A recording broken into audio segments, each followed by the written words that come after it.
呢條片係講一個比較特別嘅功能啊，叫做move food，即係將一個餐，即係將呢個食物咧就由一張台搬去第二，即係轉移去第二張台嗰度。好啦，嗱，我哋而家睇睇成個操作係點樣做法啦。舉個例子，12號台，嗱，佢有兩個satay skewer king prawn 嘅，咁啊兩個沙爹大蝦啦。咁我就想將一個啫，好啦，呢度其中一個啊，呢度其中一個由呢個12號台就搬去16號台。好啦，咁我要問你 yes or no 啦，咁啊，因為要搬啊嘛，咁咪 yes 咯。好啦，咁呢度就冇咗一個啊，咁個價錢都少咗啦。好啦，咁我哋睇翻16號台，嗱，咁佢呢度就多咗一個。好啦，咁即係話我剛才嘅動作咧，就係將一個satay skewer king prawn 由12號台搬去16號台。咁我用呢個做法，頭先嗰個用途咧就係12號台食咗嗰個沙爹大蝦嘅大蝦串嘅 ，OK。但係俾錢嗰個人咧就係16號台嘅，即係呢個可以要嚟請人食嘢咯。譬如話我想請你，譬如話好少請食沙爹大蝦嘅。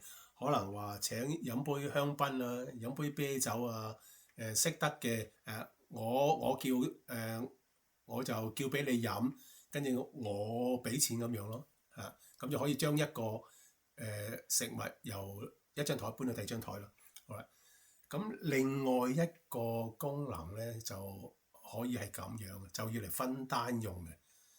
好啦，咁譬如呢個12號台，咁就佢埋單嗱。如果埋單咧，如果佢純粹係平均分㗎，咁啊撳呢個就好簡單啦。撳呢幾多個人咁樣，咪幾多個人咁咪照除翻咯。好啦，但係有時咧就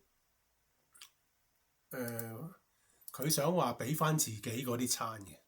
好啦，而家呢個10號嚇，咁呢個其中一個客佢叫 Peter 嚇。佢話我係食咗一個duck in plum sauce。好啦，咁佢就將呢個咧，我哋可以將佢咧就移去咗叫做10號 B 10號 A 啦。OK， 好啦，咁一個餐就去咗10號 A 咯喎。咁佢話我仲食咗呢個四川雞嘅。咁啊四川雞啦，咁啊將佢搬過去呢個四川雞，即係呢個10號 A 係臨時產生出嚟嘅。先前嗰啲台號係冇10號 A 嘅，咁佢呢個係10號台，佢要分單啊嘛，咁咪10號 A、10號 B 或者10號 C 咁樣咯，咁咪 yes 咗啦。OK， 好啦，咁呢個就俾錢啦。佢將呢兩個餐就搬咗過嚟啊嘛，咁佢話佢自己俾錢俾呢兩個餐嘅，咁就如果要印單嘅，咁咪撳呢個咯。如果即刻俾錢嘅，俾卡嘅，咁就呢個咯。好啦，咁而家10號台嗰啲餐就少緊啲啦。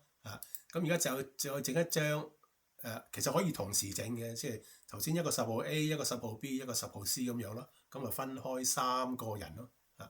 咁而家就整一個，另外整多個添。咁啊10號 B 啦，10號 B。好啦，再一個分雞絲，咁啊將佢搬過去。好啦，咁呢個佢就淨係俾自己錢啫，兩樣嘢，跟住又俾錢。